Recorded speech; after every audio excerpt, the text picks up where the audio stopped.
کچھ لوگوں کی خود پسندی اور حسد و کینہ ان کو اس چیز کی اجازت نہیں دیتا کہ وہ خود سے آگے کسی کو دیکھ پائیں۔ جہاں انسان کو یہ گمان ہونے لگے کہ وہ کسی سے بڑا ہے، وہیں وہ چھوٹا پڑ جاتا ہے، حالانکہ وہ جانتے ہوتے ہیں کہ آپ کے اندر 100 خوبیاں ہیں، لیکن وہ غلاظت پر منڈلانے والی مکھی کی طرح صرف اس ایک خامی کے پیچھے لگے رہتے ہیں تاکہ اس سے ان کی اناؤں کے پیٹ بھرتے رہیں۔ اختتام پر ایسے لوگوں کے پاس کوئی محبت کرنے والا نہیں بچتا، کیونکہ وہ بس اوروں کو ان کے عیب ہی گنواتے رہتے ہیں۔ مانگنے کا حق اس نے تمہیں دیا ہے، جب اس نے سورہ العمران میں فرما دیا ہے کہ دعا پہاڑوں کو بھی ان کی جگہ سے سرکا سکتی ہے، تو قبولیت کا شک تو بنتا ہی نہیں۔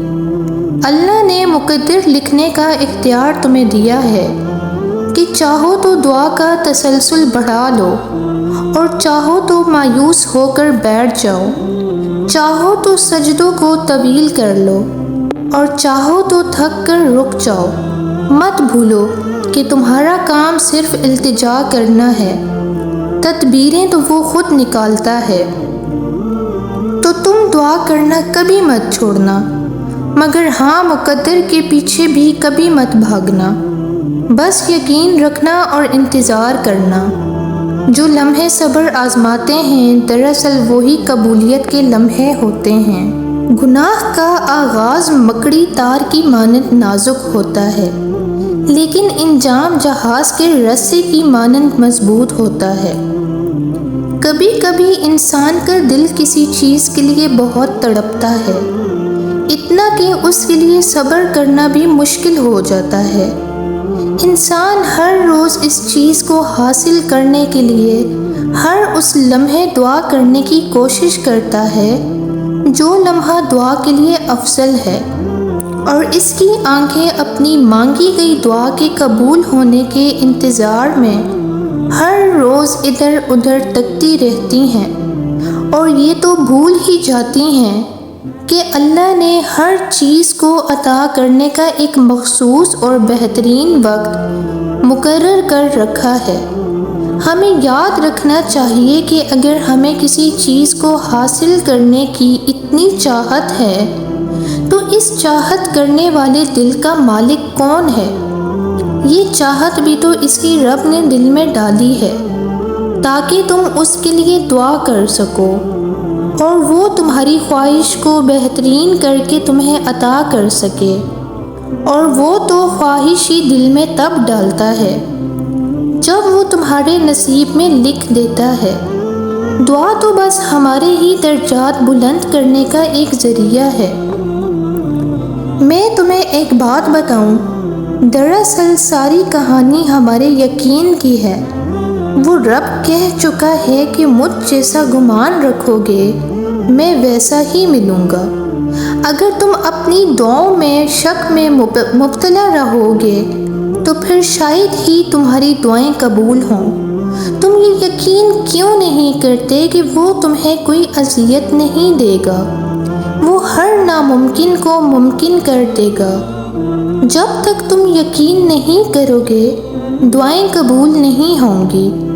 اس کی محبت ہم سے یہ مطالبہ کرتی ہے کہ ہم اس پر اندھا یقین کریں، اس کی قدرت پر کوئی سوال نہ اٹھائیں۔ وہ سمندر کے درمیان رستہ بنانے والا رب تمہیں بھی طوفان سے بچا لے گا۔ وہ کشتی نوح کو پار لگانے والا رب تمہیں بھی ڈوبنے نہیں دے گا۔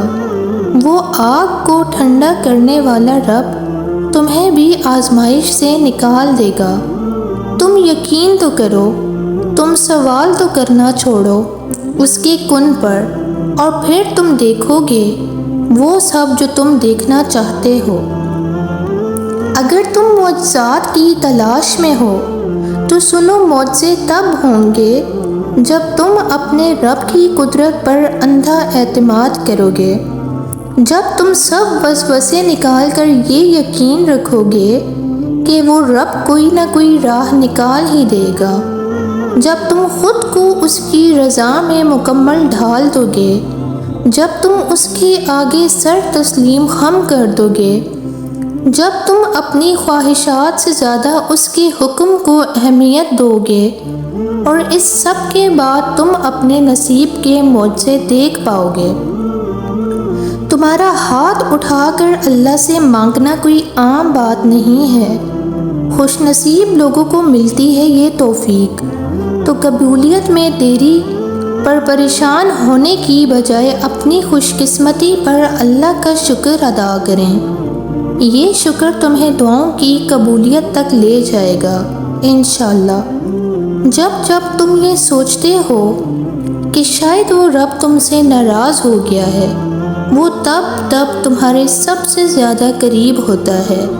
وہ اپنی ناراضگی کا خیال لاڈ سے ڈالتا ہے اپنے بندے کے دل میں، تاکہ اس کا بندہ بھاگ کر اپنے رب کی بارگاہ میں حاضر ہو اور اس سے اپنی ساری باتیں بیان کر دے۔ وہ تمہیں تم سے زیادہ چاہتا ہے، اس کی محبت سے مایوس نہ ہوا کرو۔ کچھ وقت تک ہم ایسے ہی دعائیں کرتے جاتے تھے، ویسے ہی رو کر اپنے پورے دل کے ساتھ، مگر وقت گزرنے پر ہمیں لگتا ہے کہ اللہ تعالیٰ تو ہماری سن ہی نہیں رہا، یا شاید وہ ہم سے ناراض ہے، اسی لیے دینے میں دیر کر رہا ہے، اور اسی طرح کرتے کرتے ہم ہار مان جاتے ہیں اور اس سے مانگنا ہی چھوڑ دیتے ہیں۔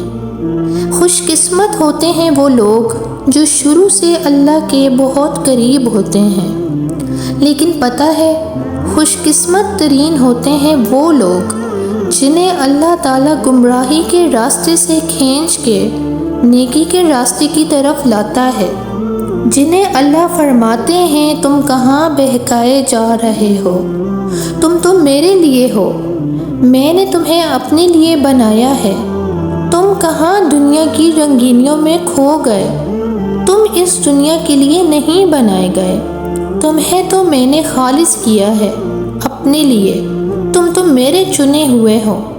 اور جو اللہ کے خالص کیے ہوں چنے ہوئے لوگ ہوتے ہیں۔